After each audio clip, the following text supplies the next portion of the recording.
Good morning and welcome to the BioPhorum session on the industrial approaches to automation of cell-based bioassays.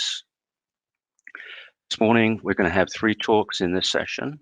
The first is going to be led by me with my co-authors Chiso, Jan Armstrong, Amina Ahmed, Peter Day, and Elaine Stokes.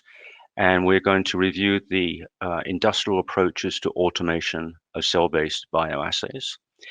Then after that session, we'll move to the end-to-end robot system for cell-based potency assay by Ásdís. And then finally end with Denny presenting on the development and comparison of manual and semi-automated and fully automated bioassays using 384 well platform. So the BioPhorum is an industrial organization that brings together industry to promote changes. At the present time, there are 13 work streams, one of which is the bioassay workstream, which is what's talking about today.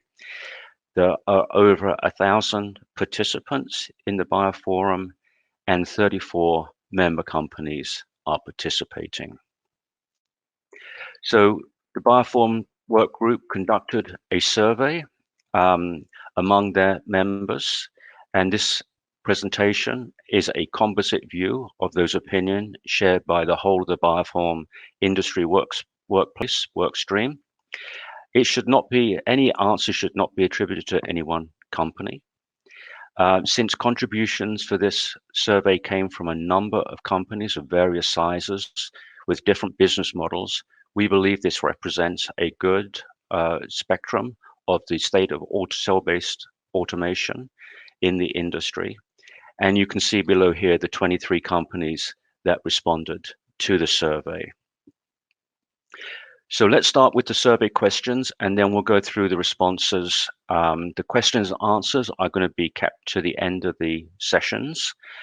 So please get your questions ready to be asked.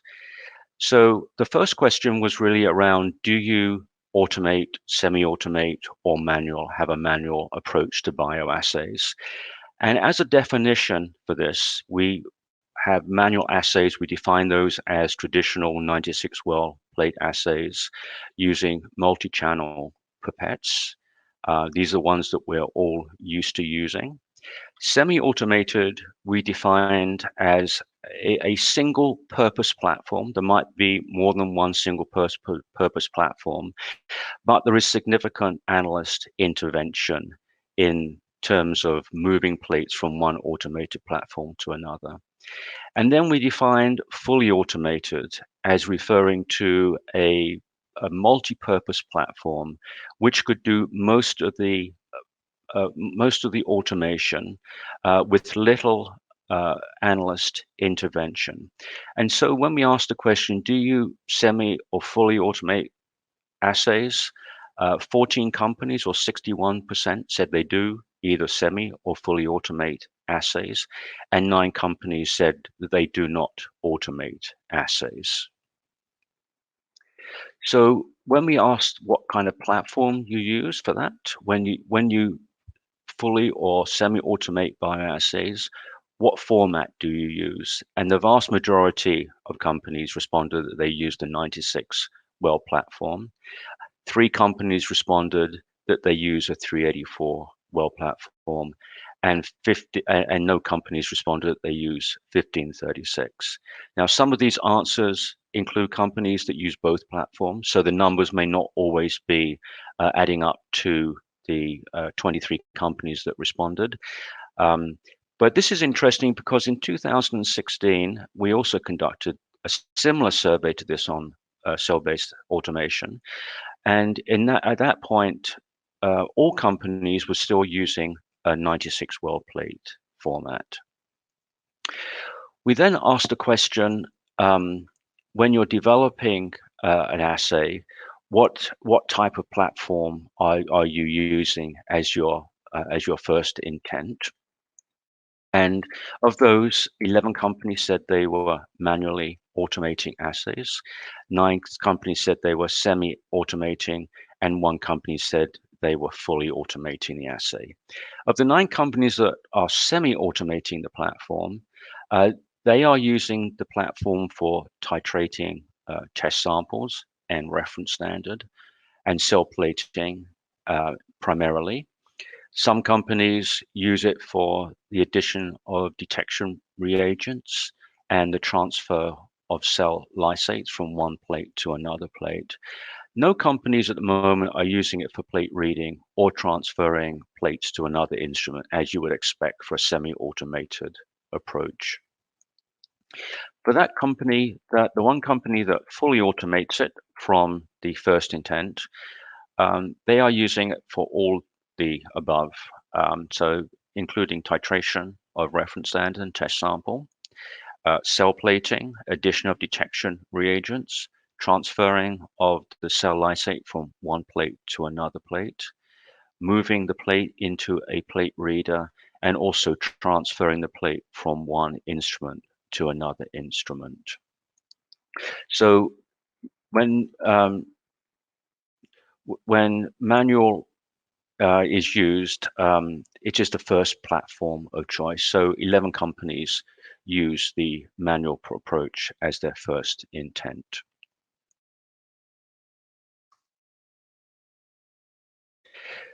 So 11 companies have manual, 9 semi-automated, and 1 fully automated as first intent. We then asked a question: when you transfer this assay to a QC lab, an internal QC lab, how are you transferring that assay? And 10 companies said that when they do an internal transfer, they intend to transfer a manual assay internally. 6 companies said they would transfer a semi-automated assay, and 3 companies said they would transfer a fully automated platform. So the initial company, the single initial company that has a fully automated platform, that would expand and more companies would develop the fully automated platform as they transfer their assay internally. This would presumably come out of the 6 that started with a semi-automated platform, and 1 company less would transfer a manual method. For those companies that intend to transfer to an external company, a CRO or an external organization, for instance, this time 14 companies say that their first intent is to transfer a manual assay to a CRO organization. And that obviously changes from the internal, going from 10 to 14. So there's less automation being transferred to a CRO organization. 4 companies said they would transfer a semi-automated assay to a CRO organization, and only 2 companies said their intent was to transfer a fully automated assay to a CRO or an external organization.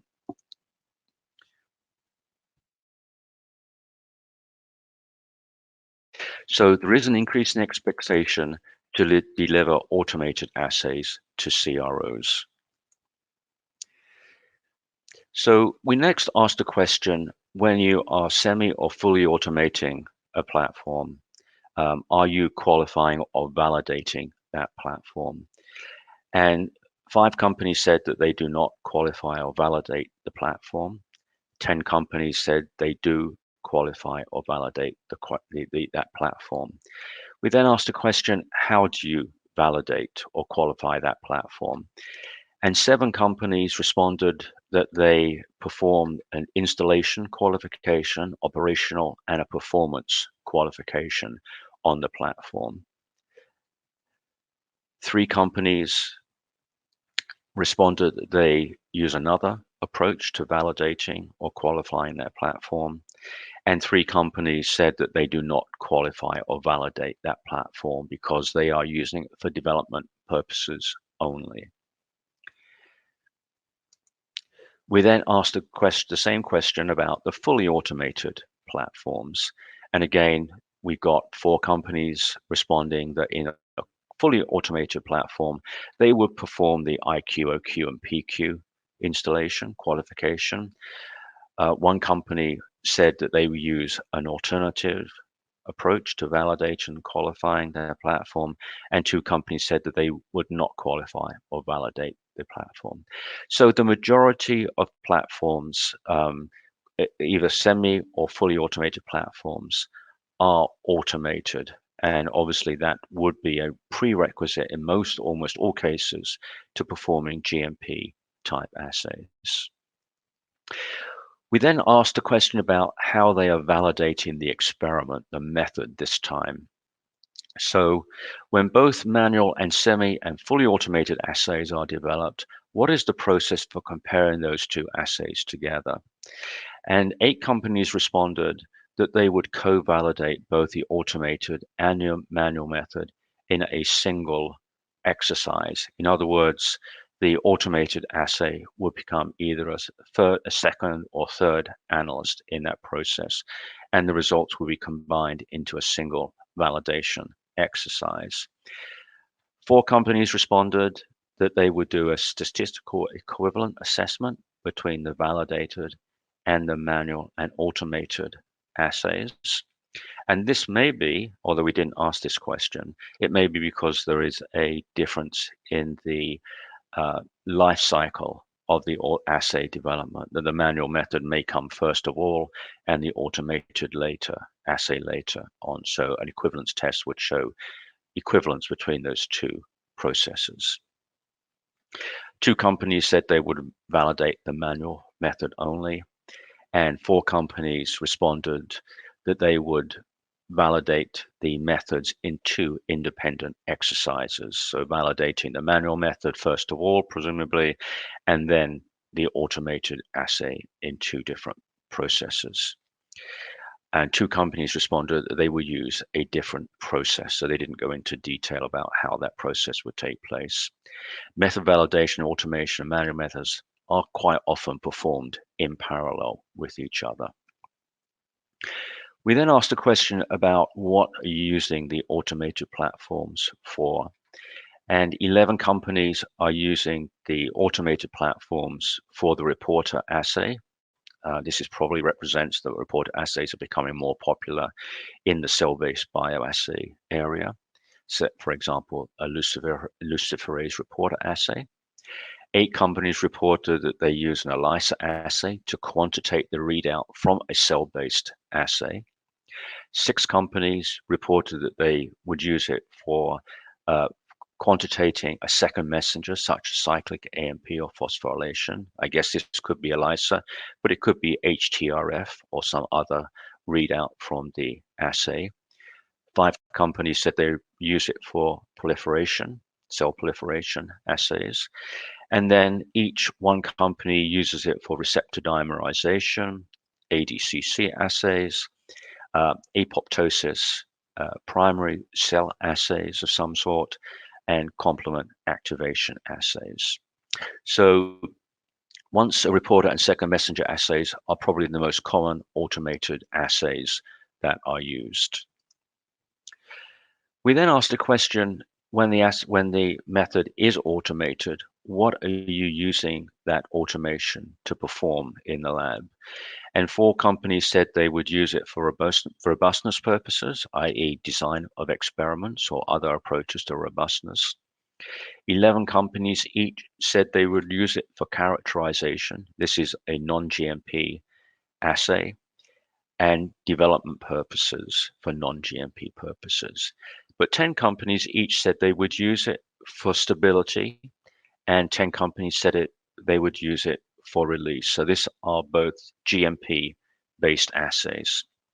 So once automation is implemented, it can be used for a variety of different purposes, from non-GMP all the way through to GMP purposes.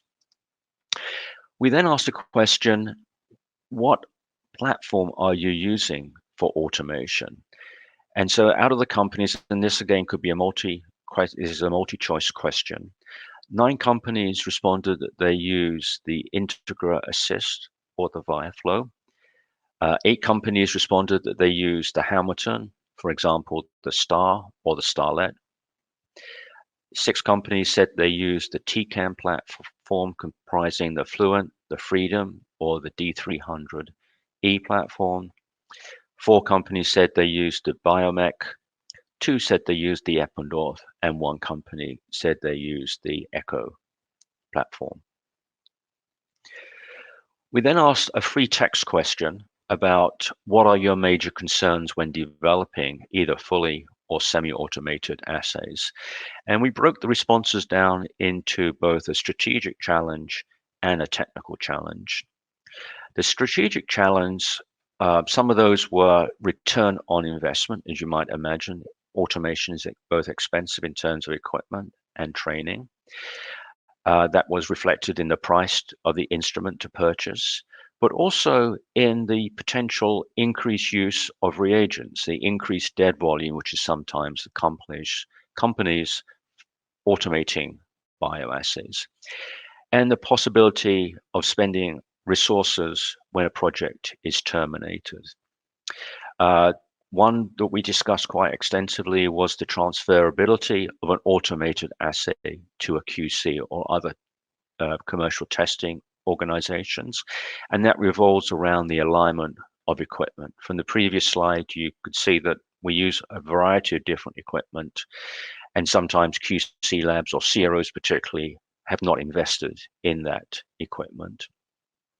On-site technical support to implement QC assays and to fix hardware should breakdowns of the instrument occur.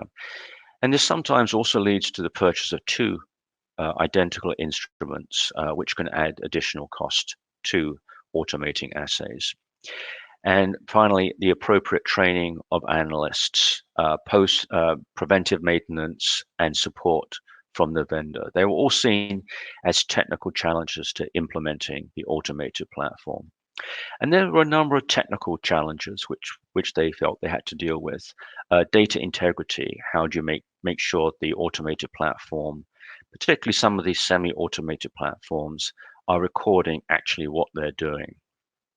The risk of systemic errors, the introduction of bias into an assay through the automation. And you'll hear more about that in later talks.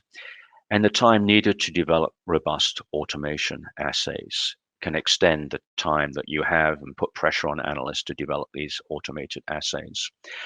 The longer time to run the assay can lead to sterility issues, depending on the product and the equipment you're using. And the ability to fully automate assays and maintain temperature during a long procedures, which sometimes the automated platforms take. Comparability between the manual and robotic systems. We heard how some companies deal with that, but it's still a concern. High effort of GMP qualification. How fast can we generate data, particularly if you've only got one instrument and multiple assays are running on that instrument? How do you share time on that instrument? And scripting knowledge from the technical side. How do you program these instruments? Some can be quite complex in terms of their technical challenges. We then ask companies that do not automate assays, what's preventing them from automating their assays? And they gave a number of responses, from the complication of cell-based assays. We know cell-based assays can be complicated, multiple steps, multiple things can go wrong, even when you're implementing them manually. The time it takes to develop a robust assay may not fit into the life cycle management of a bioassay development. The expense of the robotic equipment. Some companies have small numbers of samples which don't justify automation of the platform. And then technical support and the expertise needed to maintain the equipment. Particularly for CROs, the equipment footprint may be a question. If they're not running the assays frequently, they have to maintain the equipment. And then the readiness of QC labs or CROs, particularly CROs, I think, for receiving completely automated assays might be a challenge. And then the bottleneck to using the instrument in the lab if you've got only one instrument. So in conclusion, the major takeaway message is that the majority of respondents are now either automating or semi-automating most of their assays. There is an increased expectation that industry will be delivering automated assays to CROs, and the method validation of automated and manual assays are performed in parallel, but sometimes they're also performed in sequence when a manual method is developed ahead of an automated method. And then development labs use automation regularly, but QC labs are less so likely to automate their assays or be ready for automation. And then once assays are automated, they can be used for a variety of assays, particularly if you've automated it in a QC lab where they can be used for routine stability and release testing. Thank you, John, for the nice presentation and for the introduction. And thank you, BioPharm, for allowing me to give a presentation in this session. My name is Ásdís, and I'm a research scientist at Novo Nordisk, and I work in CMC, and I work in the development of cell-based assays. And for the last 2 years, I have been working on one of the projects that I have is on the end-to-end robot system for cell-based potency assays that I would like to introduce today. I will start by talking about why we decided to automate the cell-based assays. I will give an introduction to the robot system. I will give an overview of the optimization process and give one example of an automated method. I will discuss some results and discuss the challenges that we have had to face and what we have learned from them. And lastly, I will discuss the possibilities of the systems and the next steps. So why did we choose to use our resources to automate cell-based assays? There are some general challenges, of course, when it comes to cell-based assays. They can be very time-consuming and also with low capacity, so we can maybe analyze only a few samples over the course of a few days. They can also be very hands-on with a lot of repetitive pipetting steps that can cause injuries for our lab technicians. And lastly, we personally in my department have some challenges with increased sample load, where we get more routine samples at the same time that we are getting more development projects into the department. So we were facing the challenge that if we didn't change anything, we wouldn't be able to meet this higher workload. So the ambition by fully automating our cell-based assays would be, of course, to get higher capacity of samples. Also to give our lab technicians more time to perform other tasks, to give them walk away time so they can help us develop better methods in the lab, because that's essentially the purpose of our department. And lastly, it would give us the possibility to run over weekend and overnight. Manually, when our lab technicians are running the assays in the lab, we have restriction of they can only run around 3 analytical runs per week, just to be sure that we are not giving them way too much workload. And that, depending on the assay and the plate layout, would give us a capacity of 12 to 21 samples per week. With the fully automated method, a lab technician can set up 6 plates in the morning and then come back in the afternoon and remove it. And another technician could set up another set of 6 plates and run it overnight. And then when they come back in the morning, the analysis is done. So this we can repeat 5 days a week, because now we have the opportunity to run also on Fridays. And that would give us the capacity of 80 to 140 samples per week. And that is the equivalent of a workload of 6 lab technicians. And the manual pipetting steps before in a classic reported gene assay would be around 109. And the manual pipetting steps before, but after the fully automated method will be 30, because there are still some initial steps that I will talk about later. Here you can see an overview of the robot system itself. In the middle is the spinnaker robot, which only purpose is just to move the plates around in the system between the different equipments. And around it is all the essential equipment to run a cell-based assay from start to end. So over here we have the cytomat incubator for 96 fill plates, and it has enough room for 42 plates. Over here we have the Biomec i5 liquid handler, and that we use for pipetting and stimulation and every liquid handling step. Over here we have the delidding station, and that's only purpose is just to store our plates lids. And then over here we have 4 plate hotels that is used for storing plates for room temperature incubations, and it can also be used as a storage for extra tips or anything else that we might use. We also have an ELISA washer, so we have the possibility to run an ELISA. And over here we have the Synergy Neo 2 reader, which reads our readout, and it can read fluorescence, luminescence, and absorbance. And over here we have the PC with the Momentum software, which controls the whole system. The Momentum is a workflow scheduling software, and here is where we build our protocols, where we can say where the arm should put the plates at what time, and it can also control the other equipments in the system. So it's enough to just write the names of the protocols for the Biomech and the Synergy Neo, for example, and then it can start up the protocols on those equipments. The programming is not very complicated, so you don't need any programming skills or anything. And we have different kinds of user levels, and this is the screen that our operators can see when they start up the software. So when they want to start up an analysis, they just need to click on the Start button, add the correct protocol, and start the process. So it's very user-friendly. So here is one example of a method, the first method that we decided to move onto the automated system. And it's a very classical reported in assay. It's not very complicated, and it's something that we have been working with for years, so we know how it's supposed to perform.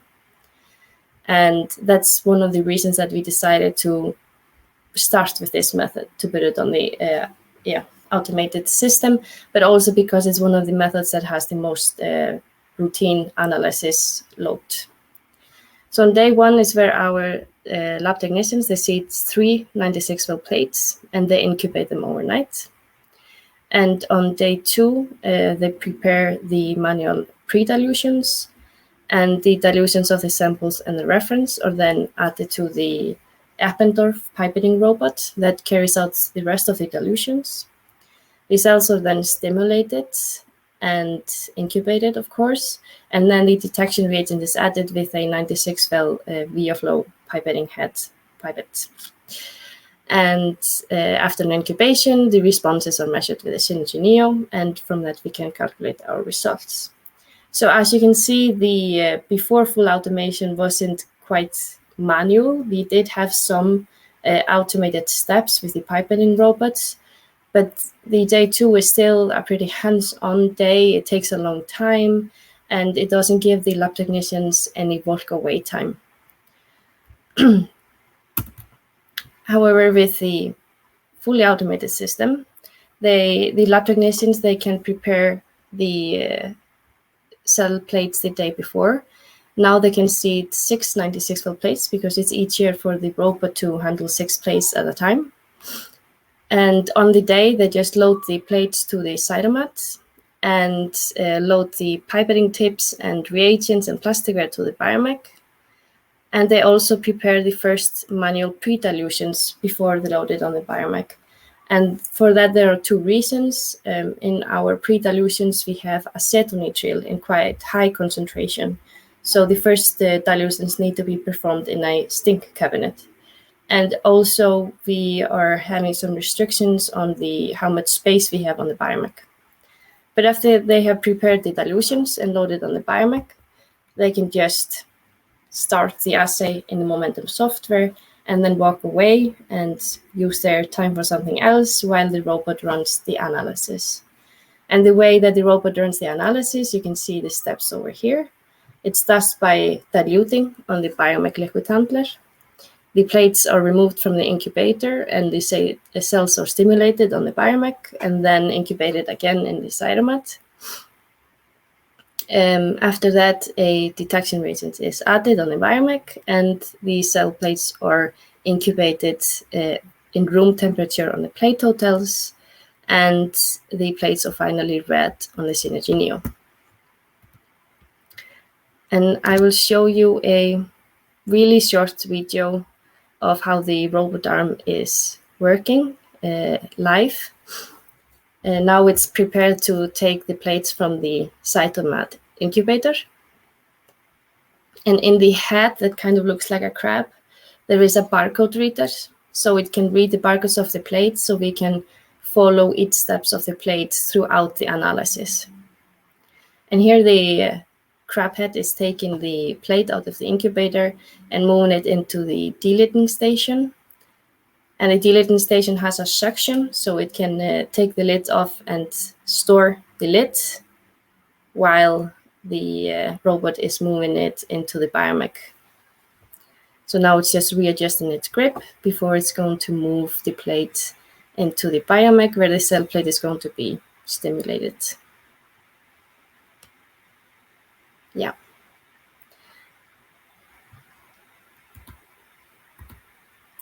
And the output that we get out of the system, we get some raw data files from the reader, which are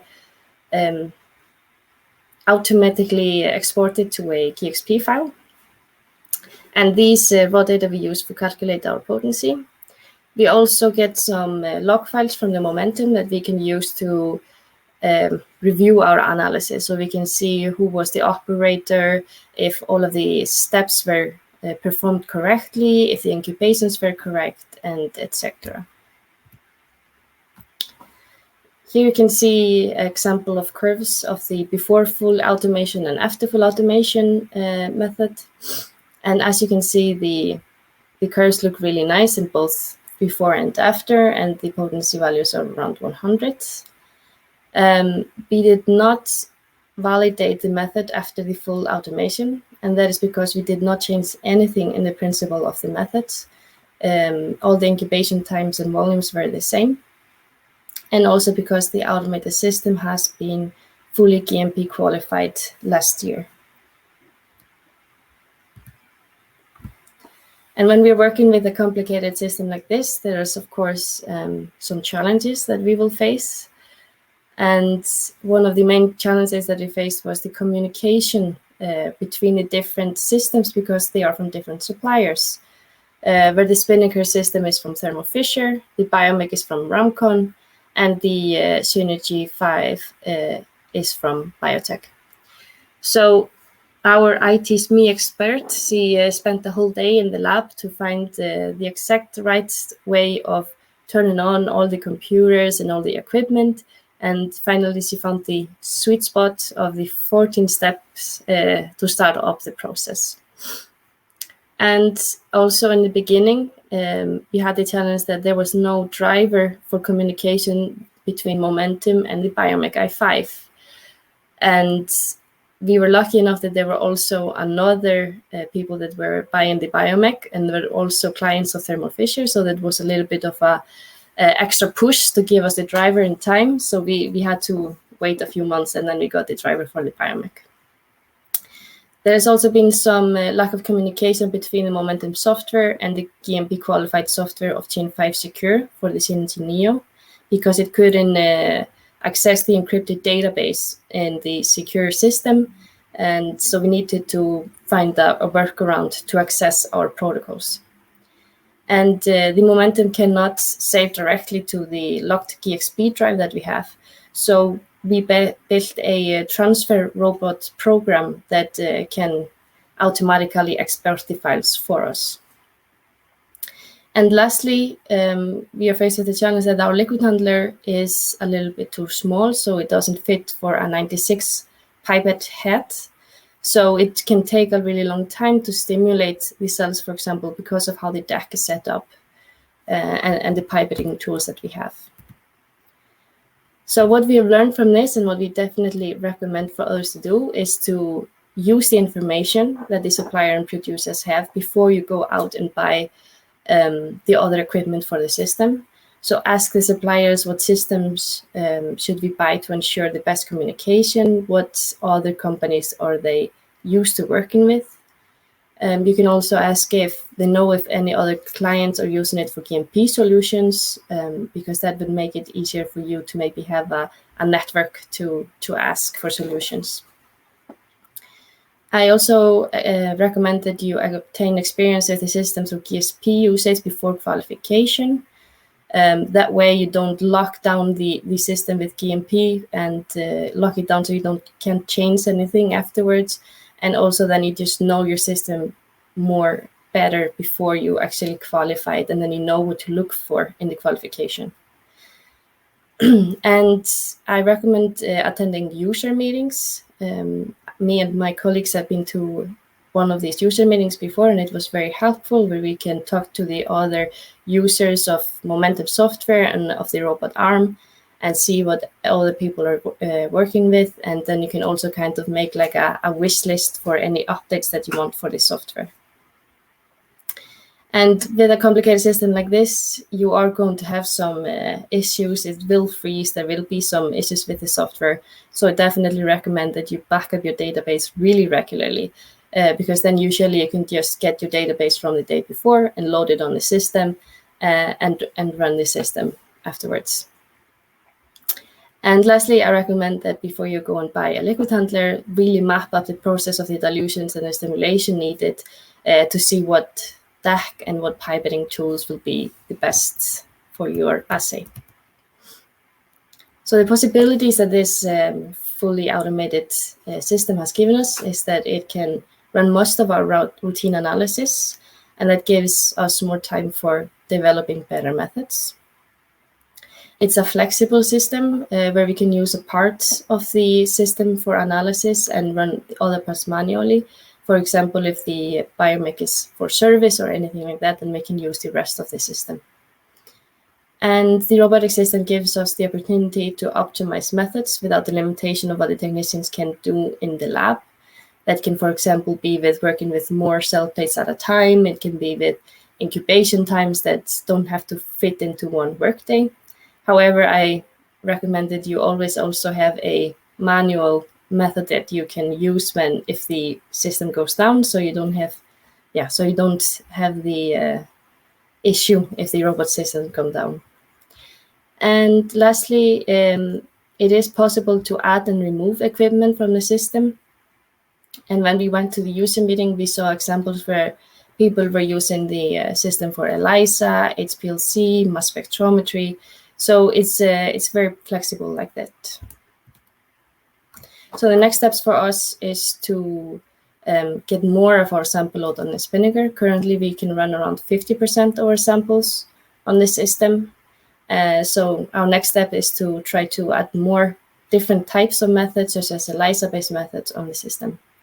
And we also are looking into the possibility to maybe change the Biomic i5 out for Biomic i7, because that gives us a bigger DAC, so we can maybe move our pre-dilutions into the system and also have a 96 pipette head, so we have shorter stimulation times. I would like to thank the other that have been helping me in this project, for example, Lasse and Ásdís, which are the biomic experts, and Hilde, which is the IT expert. And lastly, we are always looking to get a bigger network when it comes to the Momentum system and the robot arm. So please, if there is anyone else out there that is using the same system, you can contact me or Ásdís and Lasse, and we would be really happy to expand our network. But that was it for me. So the next speaker is going to be Denny, and she is going to be speaking about development of cell-based assays in a 384 well platform. Thank you for the wonderful presentation, Ásdís, and for the introduction. Hello, everyone. My name is Denny Dimitrov, and I work as an investigator at GlaxoSmithKline, and I work primarily developing and automating bioassays. So the more specific topic of my talk today is development and comparison of manual, semi-automated, and fully automated bioassays in 384 well plate format.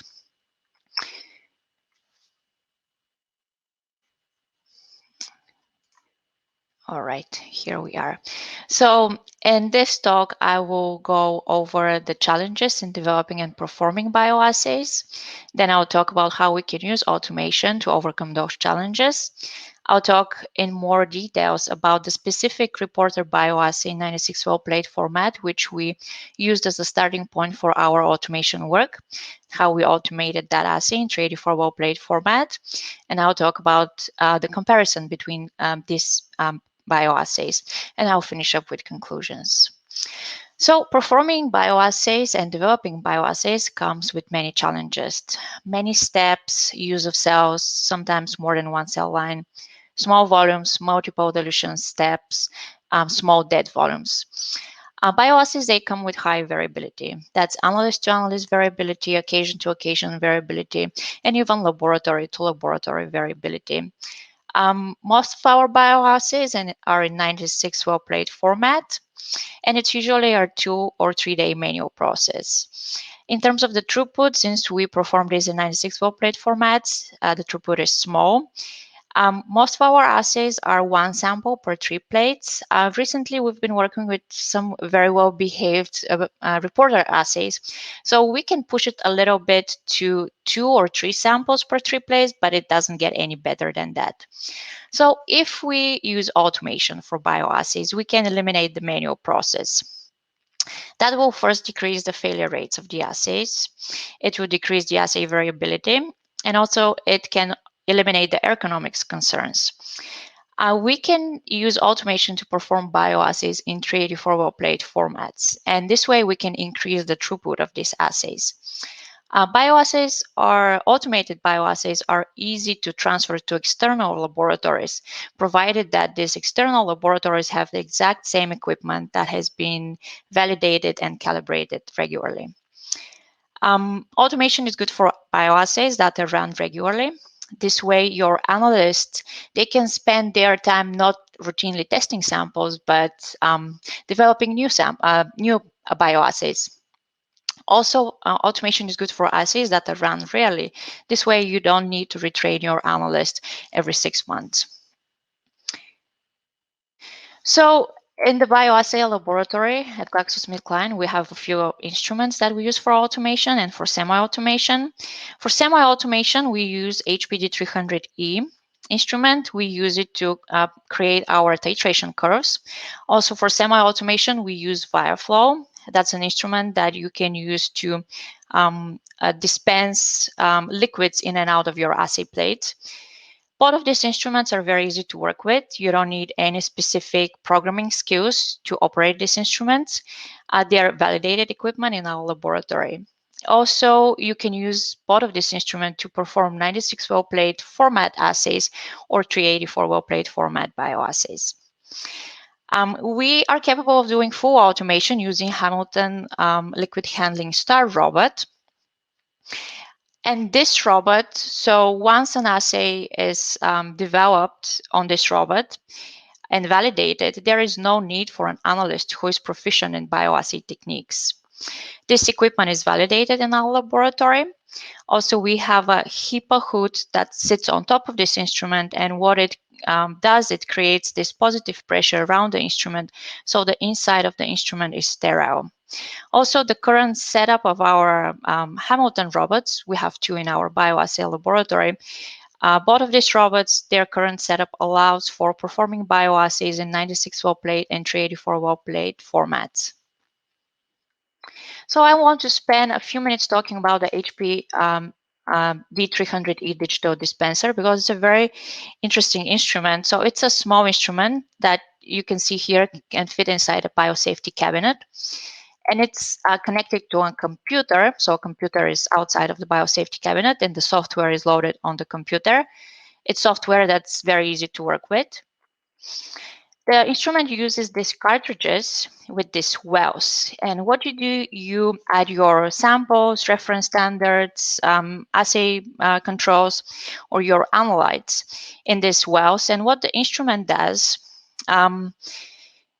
it sprays the samples into your assay plate. So the same way an inkjet printer works, right? The inkjet printer will spray ink onto a piece of paper. This instrument will spray down your samples into your assay plate. It's capable of performing 96 well plate, 384 well plate formats, and even higher than that. So in terms of the Hamilton liquid handling robots that we have, both of our robots, they have 8 channels that can pipette column-wise. Also, both of our robots, they have 96 heads that can pipette in and out of a 96 well plate or in part of the plate.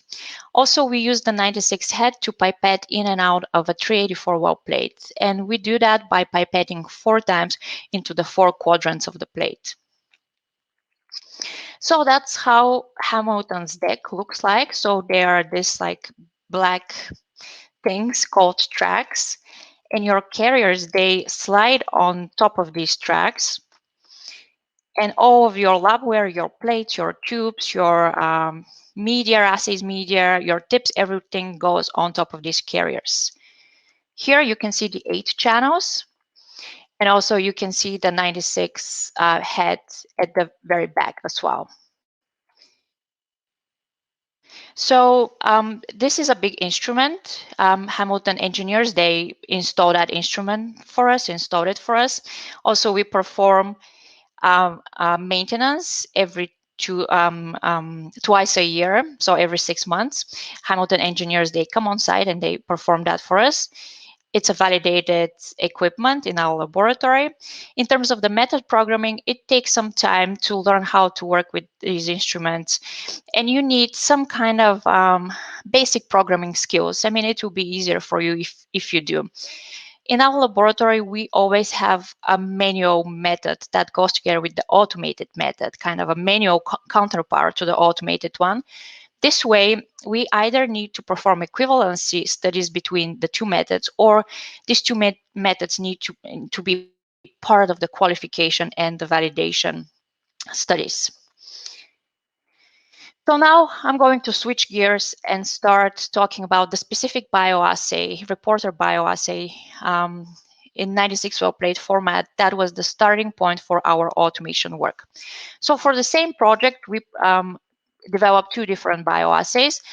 They were very similar. They used the same reporter system. The first bioassay that we developed, the readout was absorbance, and the second one, the readout was fluorescence.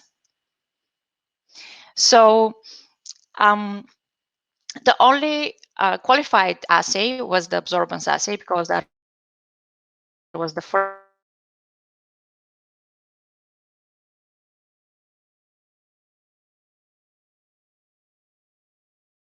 automating one of these 2 assays, right? So we have to pick which one to automate. So the fluorescence assay was a faster assay. It has less steps. It was less variable. It was smaller percent CV, and it had better linearity. In terms of cost, it was cheaper. And because of all those advantages, we decided to automate that assay, the fluorescence assay.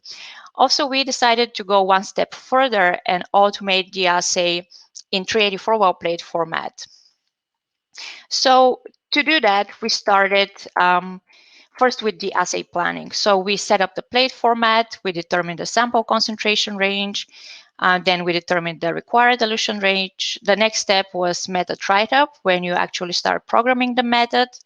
The next step was the testing step, where you actually go inside the lab and you use Hamilton to run your method with water and then with assay media to fix programming and pipetting errors. The next step was volume verification. That is verifying that Hamilton is pipetting accurately and precisely at each step of the assay.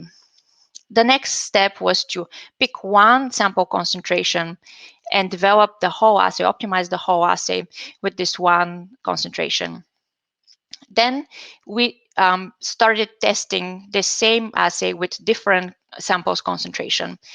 And the reason for that is that the samples that come to our laboratory come at very different concentrations. And that happens because we work with samples that are still in development, with projects that are still in development. So As the concentration of the sample increases, the viscosity of the sample increases. So a well-trained analyst will know how to pipette a highly viscous sample. For example, the analyst might use a positive displacement pipette, or maybe pipette very slowly, look for residual liquid on the outside of the tip, and so on. So for a liquid handling robot, it will pipette exactly the way we tell the robot to pipette. So we had to split this whole concentration range into 7 different classes. And we had to create specific pipetting parameters for each of these classes. So in Hamilton language, these pipetting parameters are called liquid classes. So when a sample comes, and depending on which concentration that sample comes at, Hamilton will pick the specific liquid class and the specific pipetting parameters, and it will use this to pipette the sample precisely and accurately. So as I mentioned before, we started developing this assay from scratch. It was an assay in 384 well plate format. And although we already had the same assay in 96 well plate format, we still had to do a lot of optimization and had to work, on the bioassay itself. So it was very challenging because when you are seeing a problem coming, an issue coming, we were wondering, is that a bioassay problem or that's a Hamilton problem, whether we did not program Hamilton to pipette the right way. So our path forward is actually to optimize assays in 384 well plate formats using semi-automation, that's HPD 300E and BioPhorum. And then once the assay has been optimized with semi-automation, we can transfer it on Hamilton for full automation. So once we were optimized the assay, and we were pretty happy with our results that we were seeing as we started testing samples, we were seeing a lot of problems arising. And these are problems that are bioassay problems, that you see these problems when you start working and developing a bioassay. So in terms of time, it took us, a month and a half to troubleshoot each of these small problems that were arising as we were testing sample. So as I said, our path forward is to use semi-automation to troubleshoot issues like this. And once we have an established bioassays in 384 well plate format, then we move to full automation using Hamilton. So something else I want to mention is that for this specific project, we were using adherent cells. And to remind you here, Hamilton will pipette 4 times in a 384 well plate. In this specific assay, we had 3 plates, so Hamilton need to pipette 12 times. So what we observed is that with each subsequent dispense, Hamilton was dispensing less cells. So first we observed that visually under a microscope, and then we confirmed the results with a press-to-blue cell viability assay. And here you see the results. Then we knew of an instrument that's called spin vessel, and it's a very interesting instrument. It has this cylinder that goes inside Hamilton. And this cylinder has this spikes in the middle of it.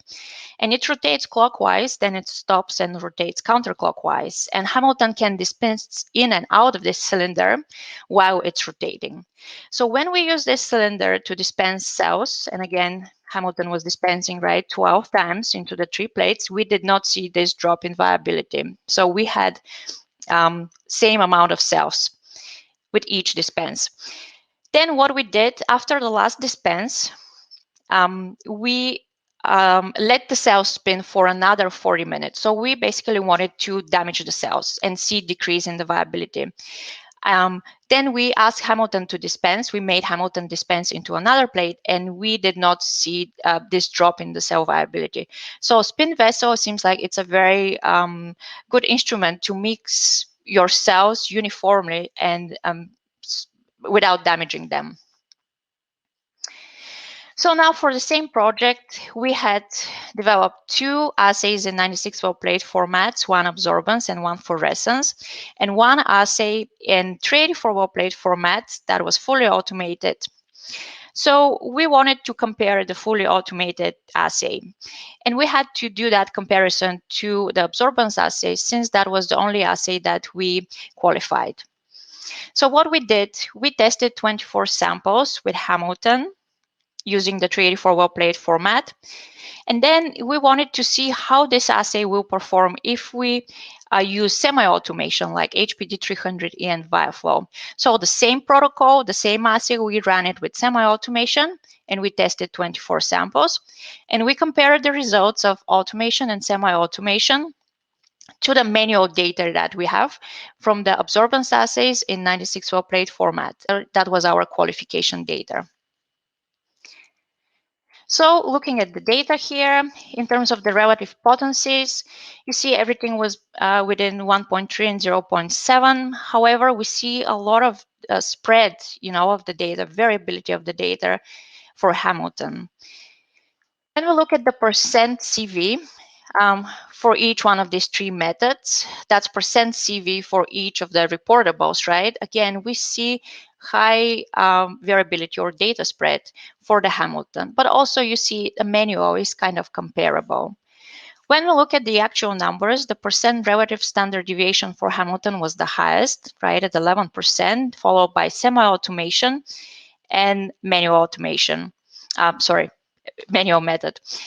Then in terms of the throughput, since the Hamilton and the HPD300E BioPhorum are performing 384 well plate formats, the throughput was increased by 6. In terms of the analyst hands-on time, analysts will spend 15 minutes to load Hamilton, 1 hour to perform this assay using semi-automation, and 2 hours if the analyst was to perform this assay manually.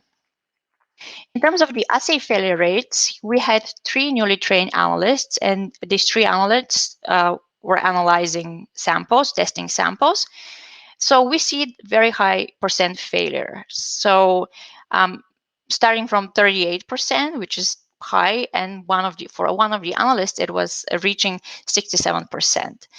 So for Hamilton, the percent failure was 0. Hamilton did not fail any samples. And for semi-automation, that's HPD300E and BioPhorum, we saw only 1 samples failing.